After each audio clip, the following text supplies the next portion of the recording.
Hello and welcome to the second part of our lecture on Washington Territory and the Indian Wars. These two lectures have covered the time period 1846 to 1877. As I mentioned at the beginning of the last lecture, we'll be looking at this time period from the perspective of settlement and economic development in the next unit. For now, we want to talk about territorial government and territorial Indian policy, United States Indian policy, and the conflicts that arose out of that. Um, is just a reminder, and you can see that on this map here on the first slide.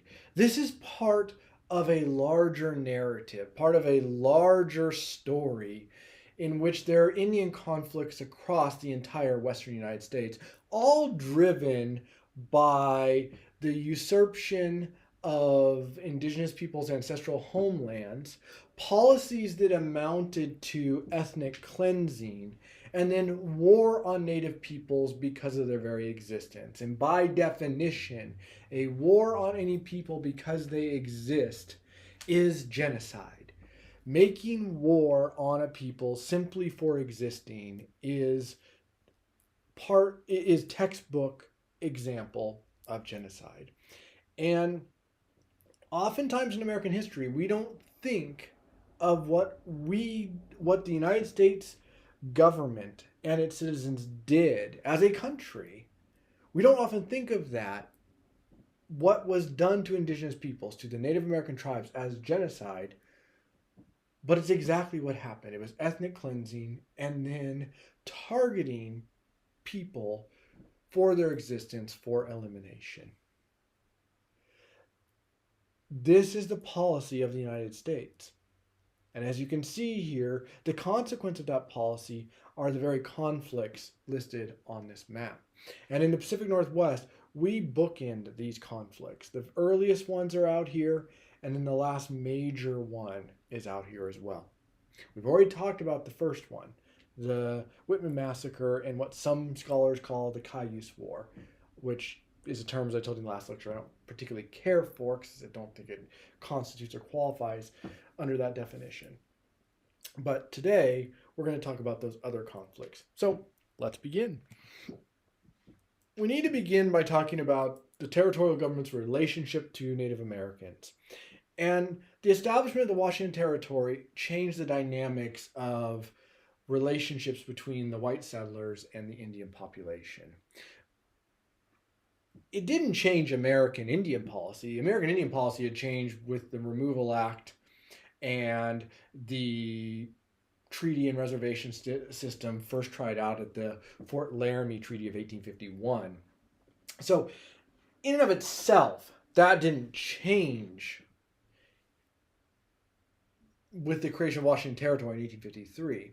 What changed is now there's infrastructure out here.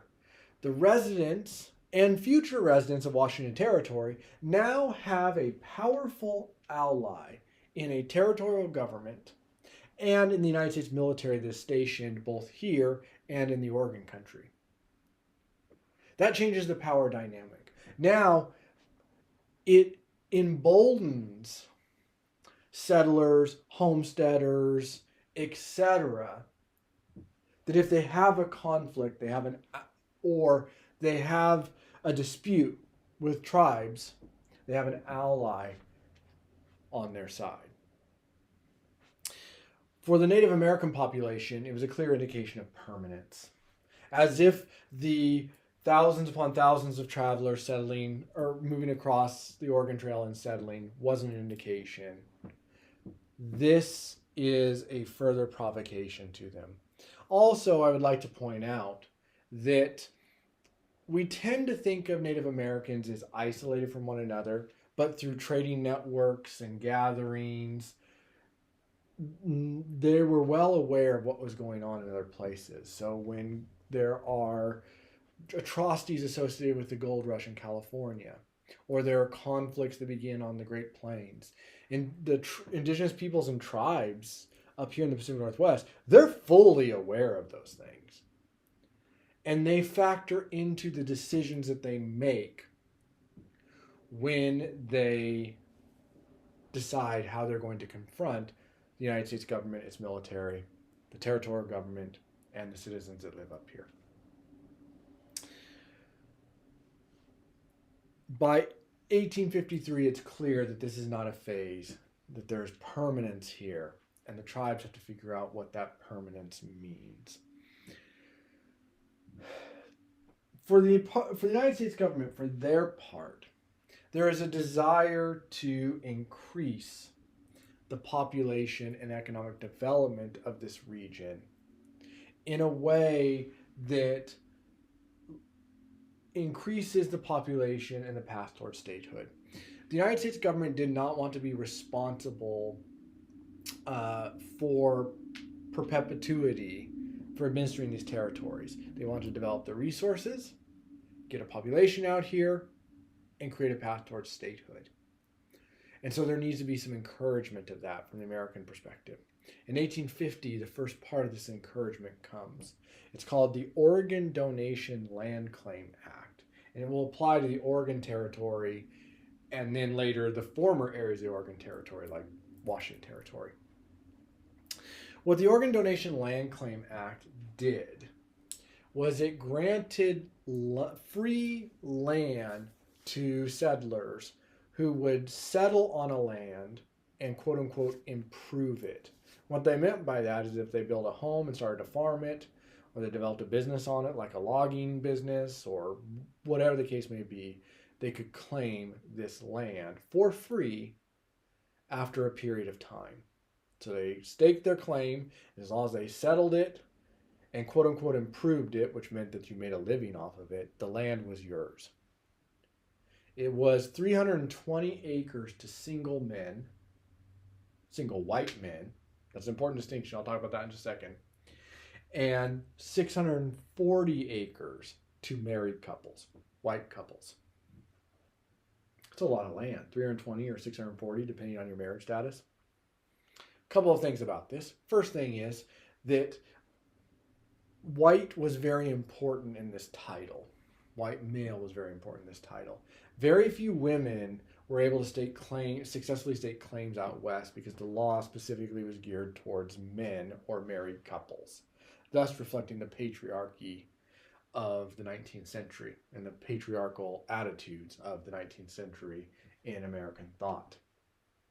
But beyond that, the word white is really important. Remember, this is pre-Civil War. Slavery still exists in the American South.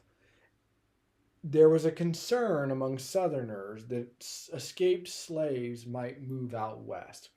In 1850, a new Fugitive Slave Act was agreed to as a consequence of what's called the Compromise of 1850. We're not going to go into that Compromise of 1850 for the purposes of this class, but I think it's really important that you understand that there was a general fear that escaped slaves would make their way out west, where there was less of a federal presence, and therefore the Fugitive Slave Act could not be enforced. So it could not be enforced. And so in order to discourage escaped slaves from moving out west, the federal government basically did two things. One, they made it illegal for escaped slaves and in general for black people to move back west. And black people as a whole were prevented from claiming land under the Oregon Donation Land Claim Act and later the much more famous Homestead Act. So this was explicitly racist in its application. Now that doesn't mean it stopped escaped slaves from reaching the West. And it didn't mean that black people didn't come out this area. And it didn't mean that African Americans didn't end up figuring out ways to claim land under government policy. Those things occurred. Those things did occur, but officially, legally, it was discriminated against. It was forbidden. So keep those things in mind. This was explicitly for white citizens, and specifically for male white citizens. Okay? So keep that in mind. Now, this incentive to settle this land worked pretty well in what is now Oregon in gaining residents and claims to this land. Okay? It worked pretty well in terms of getting people into what is now the state of Oregon and increasing that population. In terms of what is now Washington and Idaho, it wasn't as successful, but it did encourage more people to come out, and more people to come out meant that inevitably there was more tension, and it put pressure on the idea that you needed to create treaties and reservation systems out here in order to clear a plan for both settlement and these transcontinental railroads. So we'll talk about those treaties and reservations. So beginning in 1854, Isaac Stevens starts to undertake one of his major charges. And if you recall, Isaac Stevens was given two broad tasks as territorial governor. One was to survey land for transcontinental railroads, and the other was to make peace treaties with native tribes and create reservations to clear land for settlement and railroads. So Isaac Stevens begins to undertake this objective. He begins with the coastal tribes. There are two reasons he begins with the coastal tribes that I want you to be aware of. Reason number one is that increasingly what's happening in terms of economic development and settlement in Washington Territory is that more development is occurring in the Puget Sound. The Puget Sound is increasingly becoming more populated with white settlers. Also, to a certain extent, the mouth of the Columbia River, but mostly the Puget Sound. Now, in the Puget Sound, the settlers are beginning to develop fishing industries and timber industries, so logging and fishing. We'll talk about that in the next unit, just throwing this out there. And so as a consequence, this is one area that Stevens has to get figured out first, because this is where the residents are beginning to arrive and settle. But the other reason that Stevens begins there is that these tribes and the territories that they occupied, they were easier to negotiate treaties with. Because if you recall, coastal tribes were largely sedentary. They were still hunter-gatherers, but they were sedentary.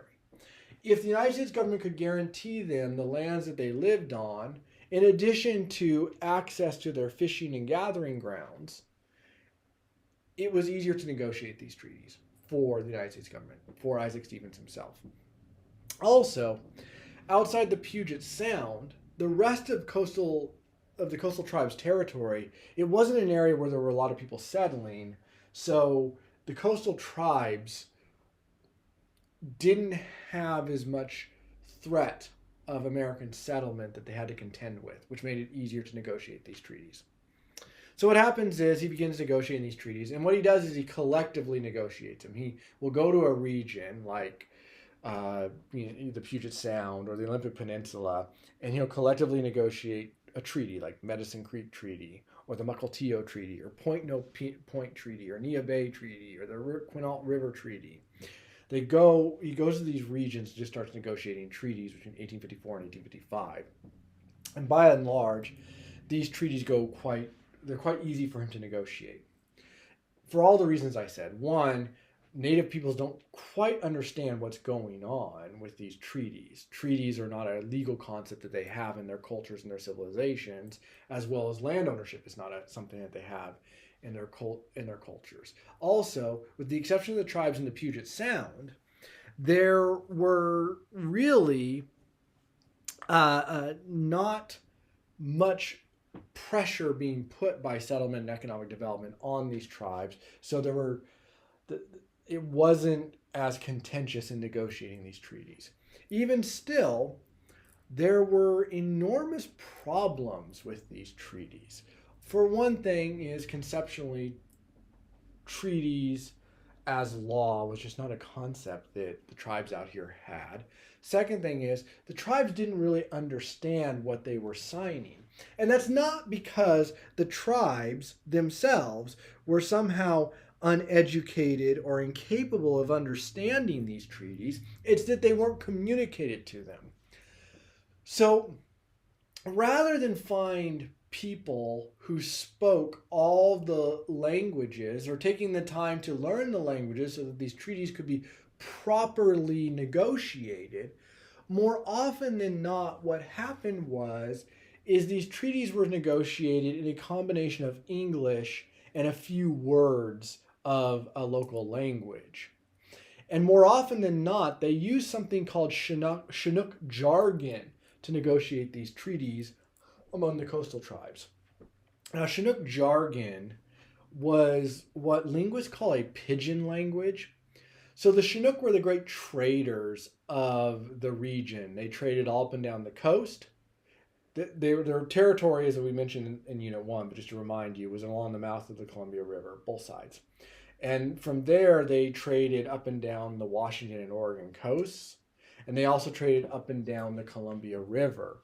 And so a really, what we call a pidgin language, which is just kind of a bunch of slang in any given language, a kind of slang language that we call Chinook jargon developed for the purposes of negotiating like the sale of goods. Think about it like, just imagine it's kind of the equivalent of, let's say you might speak a little bit of another language, like maybe you speak a little French or a little Chinese or a little Japanese or a little Spanish or whatever. And then you go to that country and you're not fully fluent in the language, probably far from it, but you know enough to point to like a menu on a restaurant to tell them what you want, or you might know enough to buy a good in a market or what have you, right? But you wouldn't claim any kind of fluency. And you certainly want to conduct complex legal negotiations in what little slang and jargon you know. Well, that's kind of what Chinook jargon is. It's just a bunch of words and phrases and terms, largely adapted from the Chinook language, that was useful for trading dried fish or trading goods or trading fur pelts, but it wasn't adequate in concept or design to negotiating complex land arrangements.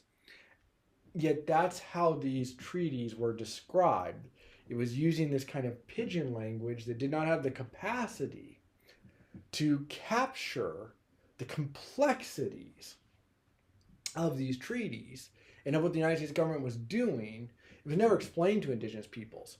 It was never explained in their own language so they could fully understand. And that's irrespective of the cultural divisions that these treaties represent and the different cultural customs and how drastically different they are from what indigenous peoples conceive of when they think of law and arrangements.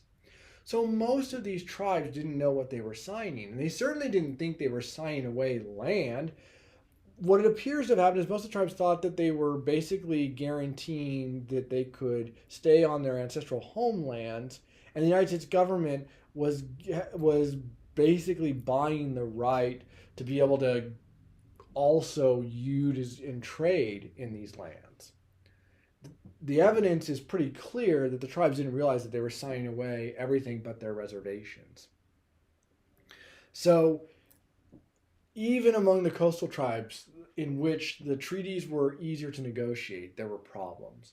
But when you think about the plateau tribes and the large territories that they occupied to make their lifestyle and culture possible, that is going to be a problem, as we shall see. So, on May 21st, 1855, Isaac Stevens arrives in what is now Walla Walla for the Walla Walla Council. He had called all the tribes of eastern Washington, Oregon, and western Idaho to a council at Walla Walla. However, many tribes refused to attend. Certainly, some of the biggest tribes did come. The Nez Perce came, the Walla Walla came, the Cayuse came, the Umatilla came, the Yakima came. The Spokane sent one person to observe, but their tribal leaders as a whole didn't come. And many of the other tribes of Idaho and western Montana, they just flatly refused to come. But even among the tribes that came, we have to keep in mind the complexity of Indian political organization and arrangement, which is within a tribe, many of those bands and villages just weren't represented. And keep in mind, no chief, no matter how respected and prominent within a tribe or a band, they can't speak for their whole people. They can only speak for themselves. So what we have gathering at Walla Walla is a collection of people from some of the major tribes, but it's not universal. It's not all the tribes, and even those tribes that are coming there with the intent of making an agreement, they can't speak for all their people. So Isaac Stephen arrives on May 21st, 1855. He's called a council, and then he's expecting to negotiate these treaties. But even before he gets there, conceptually, there are going to be problems. And he doesn't care. All he wants to do is get some names on a paper, and then he can use it as justification or rationale to do whatever he wants. That's important to understand. The United States government didn't care about making this treaty process fair and equitable. They didn't care about making sure the rights of all indigenous peoples were protected and represented. This was expediency. This was about getting things done in the most expedient way possible for the United States government. And moreover, no one in the United States government thought they were going to honor these treaties beyond the signing of them. It was a way to get agreements to solve a temporary problem, and the United States government always believed if they had to revisit it, they would. There was bad faith and bad intent in the negotiation of these treaties. You absolutely have to understand that. You absolutely have to understand that. From the start, there was bad faith and bad intent. It's not just Isaac Stevens. Isaac Stevens isn't just some sort of bad egg. This was a pervasive problem in the whole application of the treaty and reservation system across the American West. Bad faith, bad intent, and no desire to hold themselves to this treaty. And no desire to make sure the treaty was equitable to the indigenous peoples who were signing them. Get names on a paper and move on and do what you want to do anyways. That was the goal here. So, this council is called. This council gets off to a really, really bad start because Isaac Stevens consistently insults and offends the tribal representatives who are there. In fact, he so insults many of the tribal representatives who are there that the Cayuse themselves want to kill him. And if it hadn't been for the Nez Perce, who surrounded Isaac Stevens' tent, the Cayuse would have killed him and everyone there. All the representatives of the territorial government and the United States Army that were there. It was the Nez Perce that stopped that. And in fact, Isaac Stevens and his group don't find out about this until afterwards. They find out, oh yeah, the Cayuse were planning on murdering you, and the Nez Perce surrounded your encampment to keep them from doing it because they felt that if you were murdered, it would be awful for all native peoples living in the Pacific Northwest, the United States government would retaliate and wouldn't care who they retaliated against. They wouldn't make it just about the Cayuse. And so they stopped it from happening. And while we will never know, because history is not built on counterfactuals and what ifs, I think the safe money is on, the Nez Perce probably spared a massacre in the 1850s of indigenous peoples by their action. I think that would be a safe assumption. Of course, massacres would happen anyways, as we will see later on. So at this gathering, what Isaac Stevens wants to do is get people on board to sign treaties. But many indigenous peoples just have no interest in signing them, and they walk away without signing anything. But eventually, 3 large groups do sign treaties. The first are the Lapwai Band of the Nez Perce. This is key for what happens later. The Lapwai Band of the Nez Perce. It wasn't every band of the Nez Perce, just one band. They signed a treaty that guaranteed them the right to a reservation in southeastern Washington, northeastern Oregon, and central Idaho.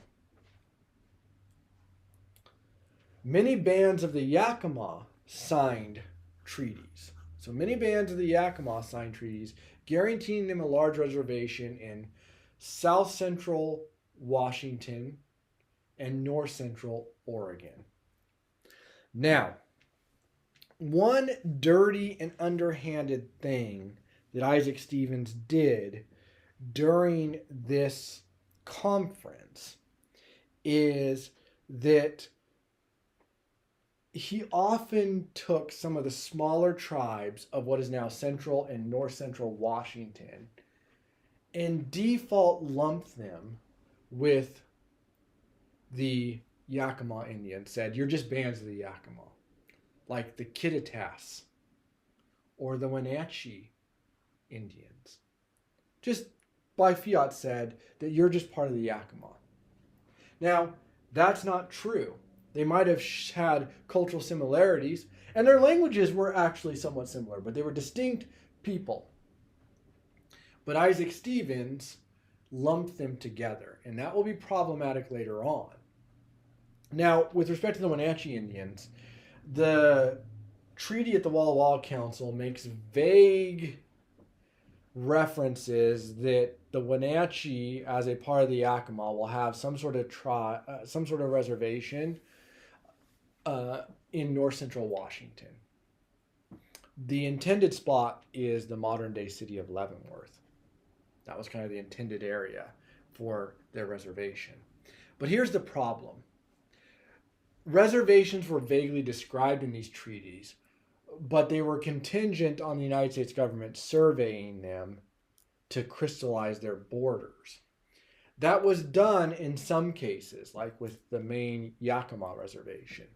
But the Wenatchee Indians never had their reservation in north central Washington surveyed in the area what is now Leavenworth. So it was never surveyed. So it never became official. We'll talk about that a little bit later. And then the Cayuse and the Umatilla and the Walla Walla all kind of signed a treaty guaranteeing them a reservation in northeastern Oregon. So these 3 groups signed treaties. But these treaties were fairly vague, and they were controversial. No one who signed a treaty at that council felt good about it. And none of them thought that they should be doing it. And there were much anger and hurt feelings because of the treatment of Stevens and his men, their arrogance. But nonetheless, Stevens acquired treaties with 3 of the largest tribes, but not every band of those tribes. But the smaller tribes, they either didn't get treaties or they were lumped in with the bigger tribes, but that's going to be a problem later on. And then the tribes left here, left this council incredibly angry. So Stevens moves on. Agreements in hand, he moves east to do more negotiation in Idaho and Montana. Now the question is, despite all these hurt feelings, can these treaties be enforced? Well, if we look at what happened in the Puget Sound the previous year, we can see there are problems. For example, Chief South, whose name was often interpreted as Seattle, which is where the name Seattle comes from, right? He was someone who worked and preached compromise and cooperation with white settlers in the Puget Sound. And he was a member of the Squamish. There's some debate whether South was a member of the Squamish or the Duwamish people, because both groups claim him. But regardless, he was a member of a coastal tribe in the Puget Sound who had always preached cooperation and compromise with white settlers. He had been part of treaty negotiations that Isaac Stevens had participated in and was guaranteed a reservation. But what happened is, increasingly, too many people were forced onto his reservation, and his people became impoverished. They became not just impoverished and poor, but they began to starve. And many of his people die. He dies in 1866, a shell of the great warrior chief he once was, and a cautionary tale for indigenous peoples throughout the Puget Sound. Here was a man who preached nothing but cooperation, and in exchange, he got a reservation that was unsuitable to sustain his people and increasingly overcrowded as more indigenous peoples were pushed off their lands and put onto his reservation.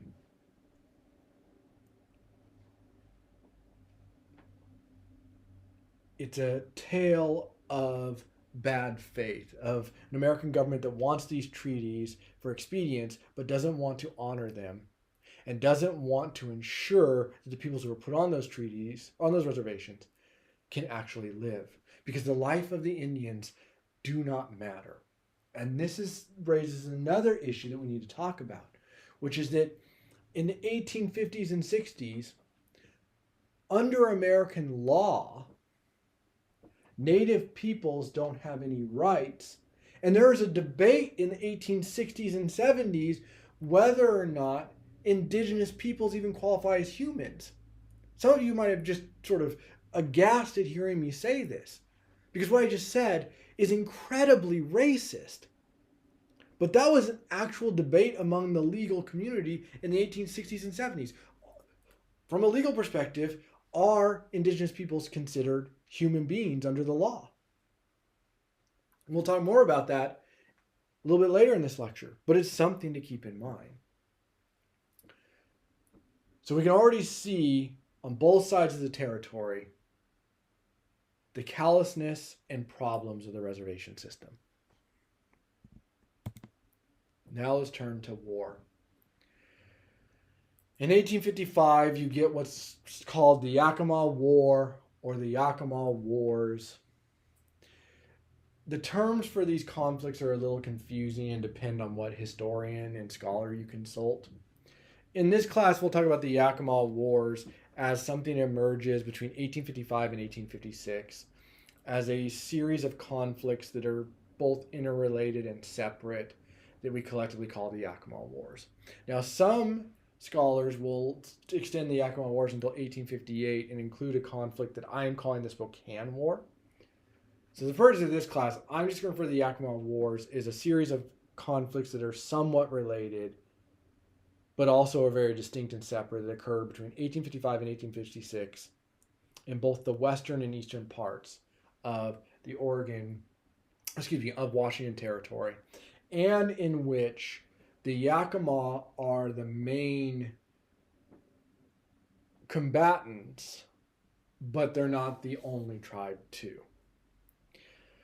So In order for the reservation system to work, in order for these treaties to be meaningful, despite all the problems and hard feelings associated with negotiating them, is they had to be enforced by the United States government. And keep in mind, what's happening with these treaties is that the United States government is saying you're giving up this land in exchange for living on this land. And in exchange for that, the United States government is agreeing to cash payments, paying the tribes in exchange for them giving up some of their traditional hunting and gathering grounds. Secondly, this system is contingent upon the Washington territorial government and the United States government and military protecting the territorial integrity of the reservations. In other words, keeping the reservations as lands that belong to indigenous peoples. Reservations were promised to indigenous peoples as lands where they could live their traditional lifestyle free from white settlement and intervention. So the reservations were promised to tribes. They promised them reservations. They said, look, we're asking you to give up large chunks of your territory, maybe even the majority of your territory. In exchange for giving that up, we're going to give you cash payments to make up for your loss of lifestyle. And we're going to protect the territorial integrity of the lands that we have set aside for you, the reservation. And thirdly, we are going to ensure that there's no white American encroachment, that no settlers squat on your land, steal your land, log your land, mine your land, and missionaries don't come on to try and convert you. But of course, the United States government had no intention of enforcing that. The cash payments came and went. Usually the initial payments came and then subsequent payments didn't come. And there was no attempt to protect the territorial integrity of these reservations. And we see that in the Washington Territory beginning in September of 1855. In September of 1855, gold prospectors were discovered by Chief Kamiakin's band of the Yakima. By one band, Chief Kamiakin's band. Chief Kamiakin's band of the Yakima discovered gold prospectors on their reservation. And as soon as they discovered them, they killed them. And you might say, well, that seems a little harsh. Why not just give them the boot? But you have to understand the context here. In 1848 and 49, there was the gold rush of California. And that gold rush is often remembered by Americans today.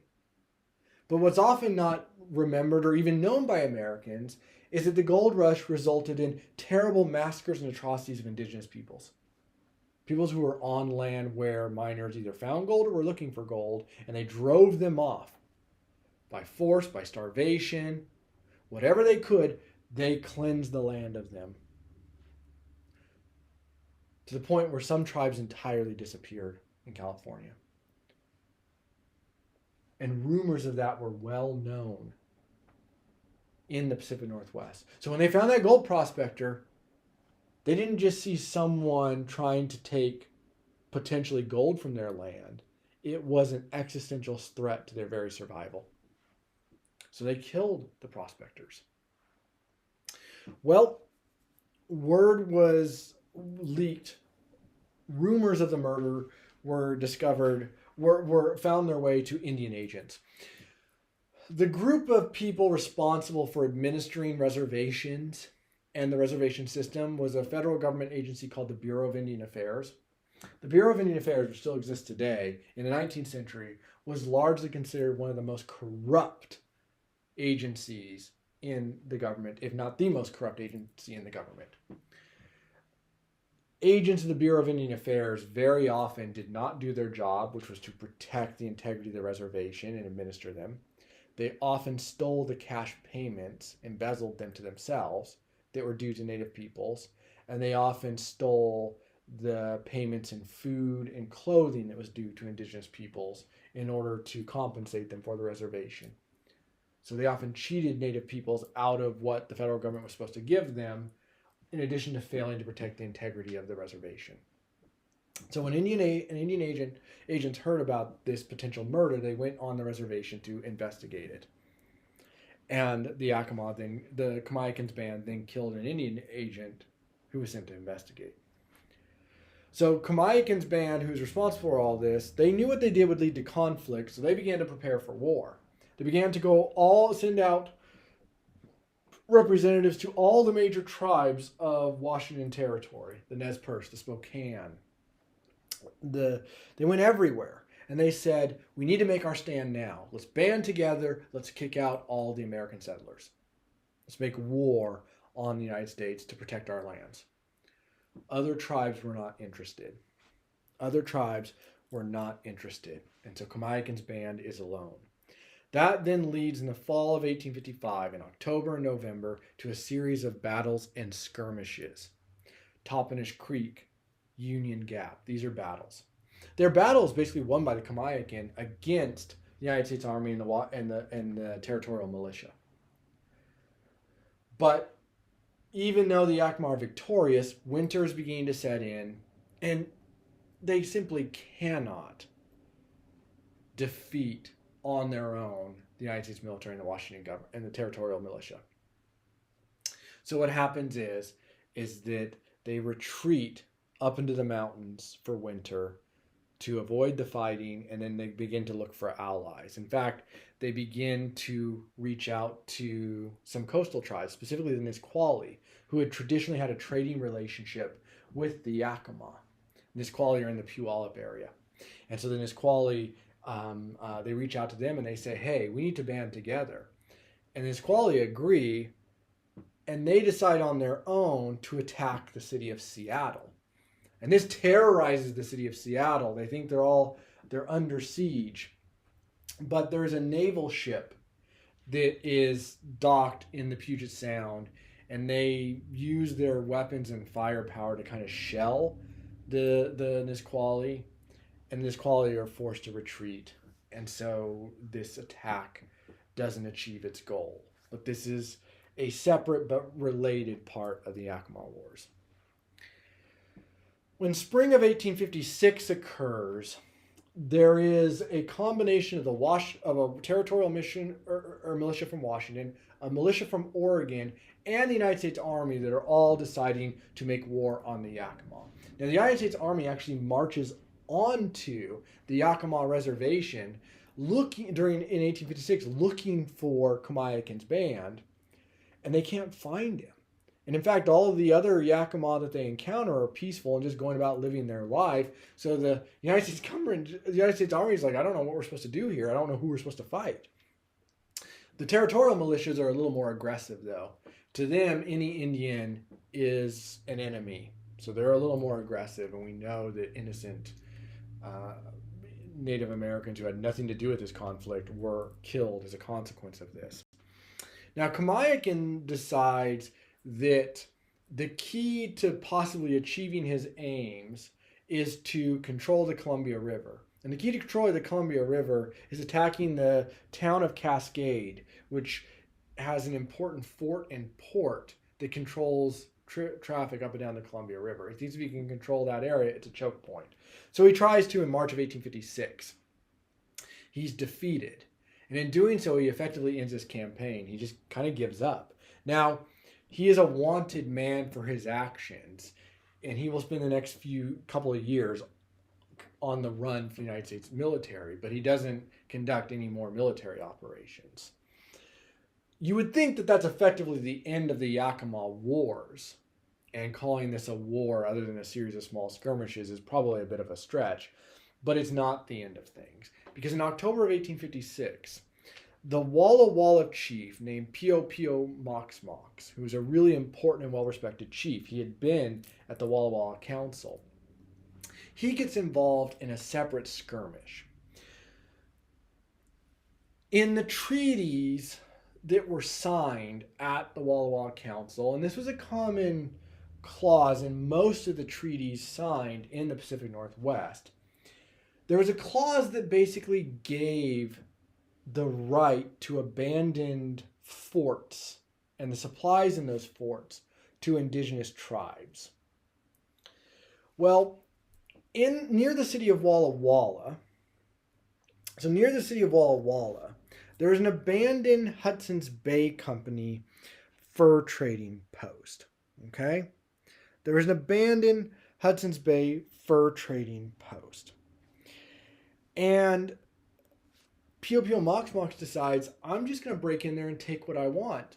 I think I have the right to do it. No one's using it, so he breaks in there and he steals everything. This causes the city of Walla Walla, which at this point is the largest city in the territory of Washington. It's the largest city in the territory of Washington. Causes a massive panic in the city of Walla Walla. Pio Mox is going to attack the city. He's threatening the city. Oh my gosh, oh my gosh. There's nothing of such. He went and raided this abandoned fort, took what he wanted out of it, and left, and he thought he had the right to do it. He goes away. But in their panic, the city of Walla Walla contacts the Oregon militia because they were closer and says, you must defend us. So the Oregon militia begins to march through the lands of the Walla Walla. Pio Mox is understandably upset about this. So he goes to meet representatives of the Oregon militia to ask, what the heck are you doing? Why are you here? He's talking to them. And while he's talking to them, he is shot and killed by members of the militia. They wanted him to surrender. He refused to surrender. He said, I'm not surrendering. I've not broken any laws. What are you doing? So they shot and killed him.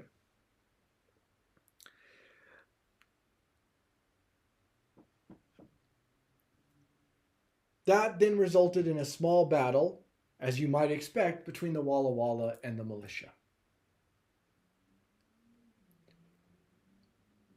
But Walla Walla itself was never really threatened. And that is the end of the first phase of the Yakima Wars, or the end of the Yakima Wars period, is depending on your perspective.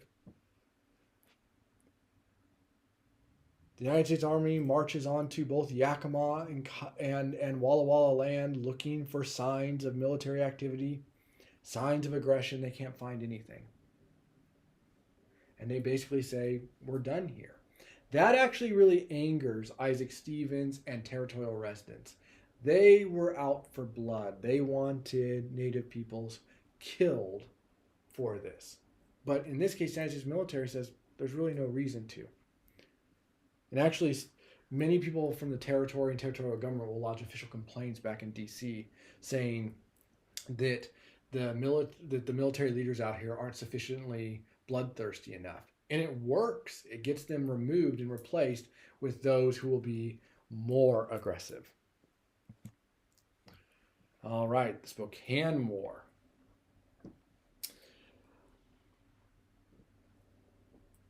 This war was fought between the United States government and the Spokane Indians and some of their allies. The genesis of this is the Spokane refused to sign a treaty at the Walla Walla Council. And between 1855 and 1856, the United States government repeatedly asked the Spokane to sign a treaty, which they always refused. In 1858, gold prospectors arrive on Spokane tribal territory to prospect for gold. And as you might expect, that causes real consternation. The Spokane basically harass the prospectors and drive them out.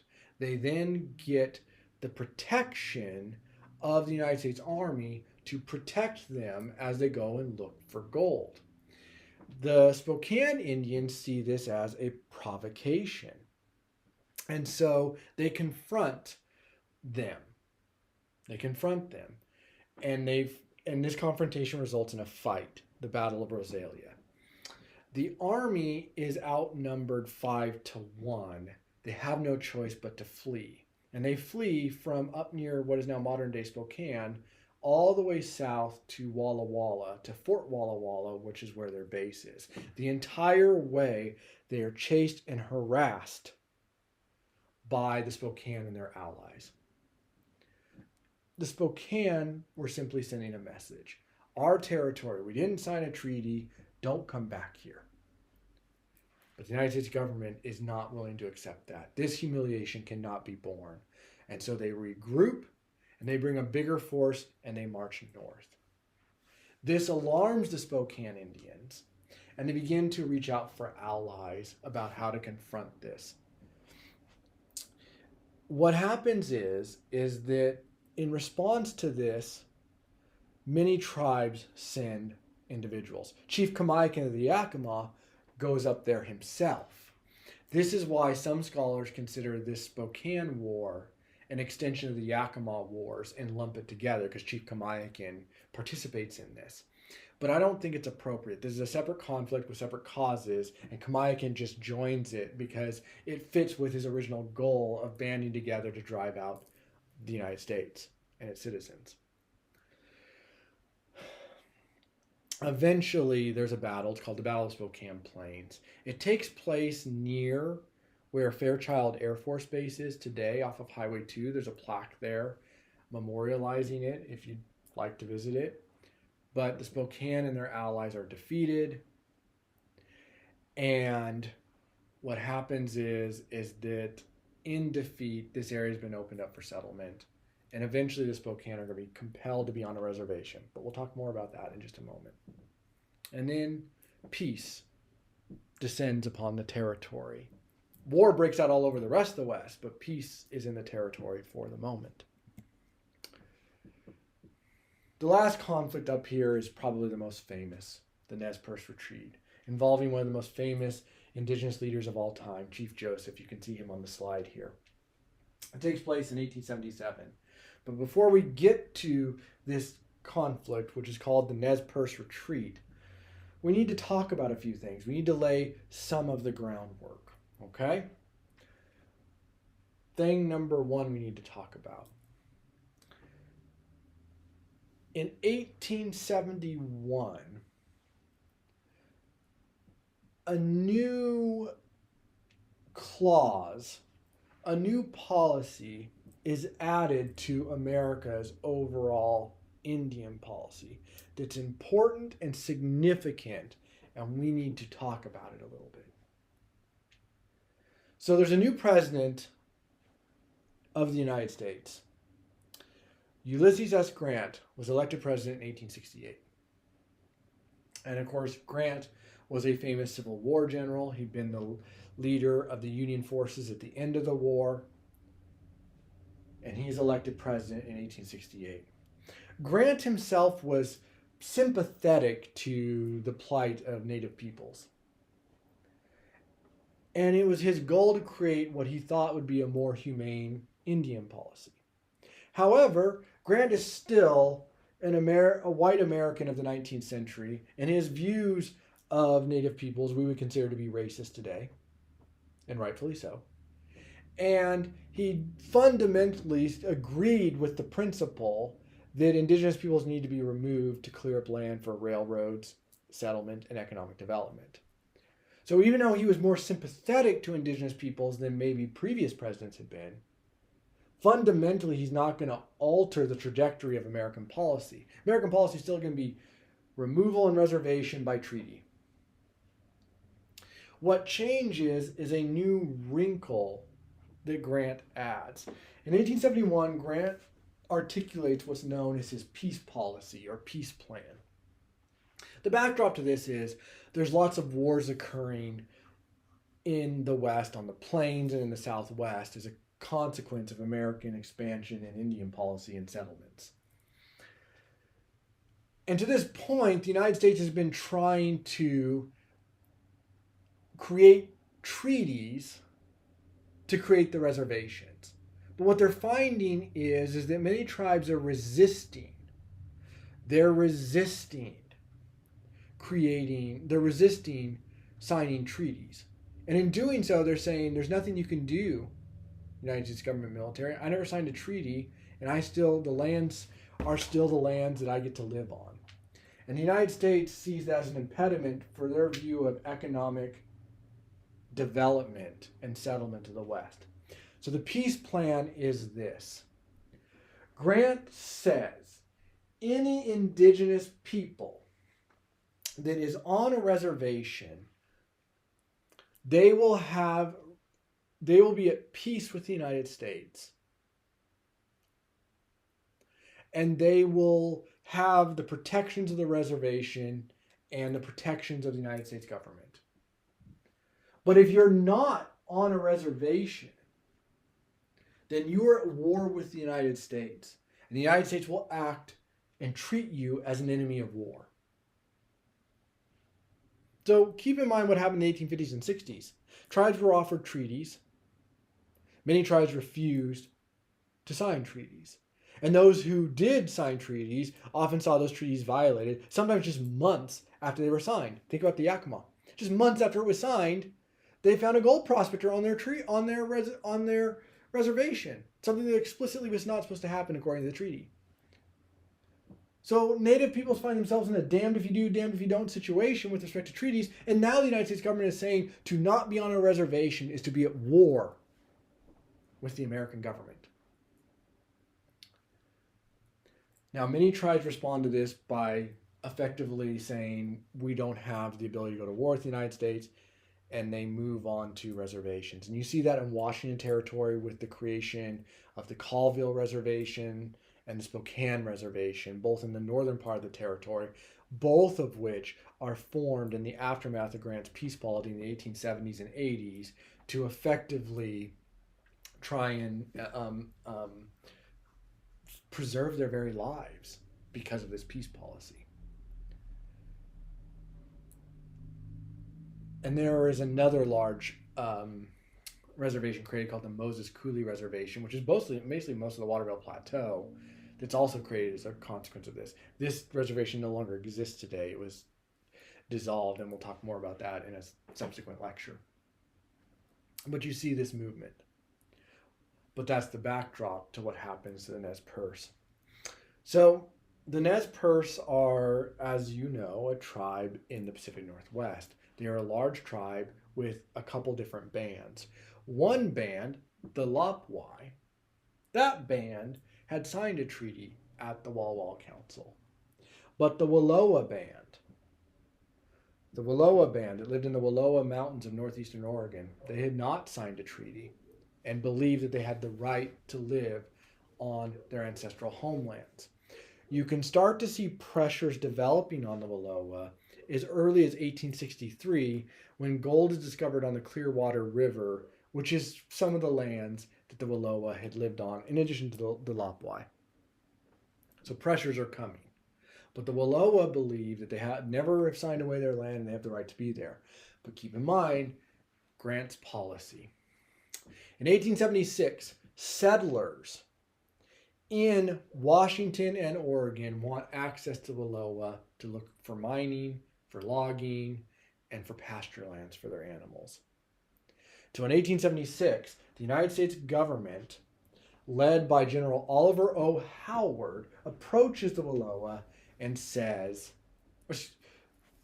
no. It says, no, you have to leave. Here is what we are offering for you for your land. They make him a final offer. The Wallowa are led by Chief Joseph. Chief Joseph's father, who was also nicknamed Joseph, had been at the Walla Walla Council and had not signed away to the treaty. So Joseph, honoring his father's memory, honoring the customs and will of his people, says, no, I'm not signing anything. These are our lands. The United States government is angry. What they do is the United States government goes to the Lopwai band. They go to the Lopwai band, led by a chief who's nicknamed Lawyer. And they say, in exchange for some money, will you sign away the rights of the Wallowa so that we can remove them? Chief Lopwai agrees. And in 1876, Howard shows up and says, done deal. In 1877, Howard, with this new treaty signed and with the full force of the United States government and military, tells Joseph, you're done. Your land has been signed away by Chief Lawyer. You must be removed. If you don't do it now, you'll forcibly be removed. You must settle on the Lopwai Reservation. Once again, Grant's peace plan. The Wallowa are not on a recognized reservation and therefore at war with the United States. In addition, they've gone behind Joseph's back and asked a different band chief to sign away the land, and that band chief has done so. Joseph, realizing that there's nothing he can do and that to stay would result in the slaughter of his people, feels he has no choice. And beginning in the late spring, early summer of 1877, they leave. As they are leaving to go to the Lapwai Reservation, a group of angry warriors encounter some settlers moving onto Wallowa land. They're furious. They kill them. At least 4 were killed. Joseph did not condone this, and he explicitly told his people not to touch anyone and prevented further violence from happening. But word of this gets to Howard in the military, and Howard demands, absolutely demands, that the Wallowa submit themselves for punishment. That the Wallowa submit themselves for punishment. Joseph just wants to be able to go to the Lapwai Reservation and protect his people from further hostility and aggression. But General Oliver O. Howard says, no, you're not going there now. For the death of these 4 people, the entire band must be punished. Knowing the situation in the West, knowing the stories of what have happened to other indigenous peoples, the atrocities, the massacres, things like Sand Creek, Joseph makes the decision to run rather than surrender. So they decide to flee. And along the way, they encounter Howard and his forces at a series of battles and defeat them most of the time. But they're not trying, like Kamayakin's band of the Yakima before, to kick them out. They're not trying to do that. They're simply trying to get away. They're trying to flee to Canada. What's happened is in 1876, the year before this retreat, there had been a major series of battles between the Plains Indians and the United States government, culminating in a war between the Lakota and their allies against George Custer and his forces at the Battle of Little Bighorn. I'm sure many of you have heard of that, Custer's famous last stand, in which Custer was defeated. Well, the aftermath of that was really brutal. The United States government brutally oppressed any native people they could find in the Northern Plains in search of those that they deemed responsible for the defeat of Custer and his forces. And many of the Lakota and their allies fled to Canada to avoid the United States Army's retribution. Among them was the famous Lakota chief Sitting Bull. The Wallowa Nez Perce had had a relationship with Sitting Bull's people prior to the arrival during the 19th century and even earlier. They had a trading relationship and a hunting relationship. And so effectively, Joseph wanted to go to Canada with his people in order to seek shelter with them in Canada. So that's the goal. They're trying to make it there. They just want to escape. They just want to leave. This is not a war of aggression. And along this path of retreat, they're clashing with the military, but they're not threatening civilians. In fact, Joseph is going to great pains to ensure that none of his people kill civilians. They kidnapped a few to keep them from relaying their position to the United States Army, but then they released them. They're trying to escape. They don't want to harm anyone per se. They just want to get away. They want to live free. They want to be Wallowa Nez Perce, and they would prefer to do it in their beloved homeland of the Luowa Mountains, but if they can't do it there, they want to do it somewhere else. They want freedom.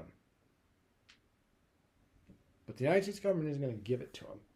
The United States government isn't going to allow that to happen, because indigenous peoples cannot be allowed to defy the American government. They must be punished to set examples. And so the United States Army chases Joseph the whole way. What Joseph doesn't understand is he understands that Howard's forces are chasing him, and he has a good beat on where they are and how far ahead they are. But what's happening is October approaches, they're in the mountains of central Montana, and the snows are setting in, and it's getting cold, and they can't move as fast. But they know they're ahead of Howard's forces. What they don't know is that forces have been sent from elsewhere in the plains to intercept them. And they're led by Indian scouts and Indian allies who know the terrain well enough that they can intercept the Nez Perce. And in October of 1877, just 40 or so miles from the Canadian border, the Nez Perce are caught at a place called Bear Paw Mountain. They're surrounded. And Joseph is given a choice. He can either fight, and the fighting guarantees that his people probably will be slaughtered because they're already freezing to death, starving to death. There's not enough warriors, and there's a lot of women and children. Joseph believes that the only way to preserve his people is to surrender. Now, Joseph, right, there's other chiefs, right? There's a chief called Looking Glass. There's other chiefs who are involved in this retreat. And Joseph himself is really not a military leader. He's more of a political and spiritual leader. The military tactics were left to other chiefs in this band. Joseph does not speak for his people as an autocrat, but he carries great weight. And he decides that he's going to recommend surrender. Most of the people agree with him, but some of the warriors do. They slip away. They slip away in the night and ultimately flee to Canada. But the bulk surrender. And this is where Joseph gives his very, very famous speech, the "I will fight no more forever" speech. Now, Joseph, in negotiating his surrender, he had been told by Howard, the general he surrendered to, that his people would be allowed to be sent to Lapwai, which is in Idaho. It's not terribly far from the Wallowa. It's not their direct homes, but it's close enough for him. And he holds hope that from there, his people can go back and forth to their ancestral homelands, to their spiritual lands. It was one of the conditions for his surrender. But that's not what happens. He's betrayed. After he surrenders, the United States government reneges on that promise and sends them to Indian Territory in Oklahoma. So what is now the state of Oklahoma was collectively known as Indian Territory, and it was divided among various tribes. And his people were sent there, a land that was foreign to them with no support, no resources, where they really, really suffered. Joseph spends his time in Indian Territory trying to save what's left of his people and begging anyone who will listen to get his story out. He even goes back east to Washington, D.C. to meet with political leaders and the president himself. Joseph's story actually creates a lot of sympathy for Native peoples. He's an incredibly sympathetic figure to many white Americans back east, especially when he recounts his version of events, and all he wanted to do was preserve his home, and if not, preserve his people and escape. Eventually, the United States government lets Joseph return to the Pacific Northwest, but they don't let him go to the Lapwai Reservation, and they certainly don't let him go to the Wallowa. He instead is put on the Colville Reservation. And that's why one of the bands of the Colville Reservation today are a Nez Perce. One of the tribes up there are the Nez Perce, even though that was not their territory. In the northern part of central Washington, that was not part of the Nez Perce territory. But the reason that there's a Nez Perce band is part of the Confederated Tribes of the Colville is because of this story. And Chief Joseph himself dies in the early 20th century and is buried on the Colville Reservation. I think the Nez Perce retreat, as much as any story in the history of the West, demonstrates the indigenous experience as a result of westward expansion. People who wanted nothing but to preserve their homelands, a United States government that had no intention of allowing them to, the United States government that not only didn't respect their rights to land, but didn't respect their rights to live, that saw them as subhuman and who must be punished for not obeying laws that they had no say in, they were not recognized in, had no vote in. And then when promises were made about their eventual treatment, those promises were betrayed, and the scheming involved to even put them in a situation where they had no choice but to fight. After 1877, there are acts of violence against indigenous peoples and small skirmishes, but no wars. But that doesn't mean in this class we're done talking about what happens to indigenous peoples, because the story continues to progress. And what had been the story in the West, including the Pacific Northwest, what had been the story of ethnic cleansing, removal, and genocide, now becomes a story of cultural eradication. But we'll explore that in the next unit. All right. Thank you for listening, and I'll talk to you again soon. Bye for now.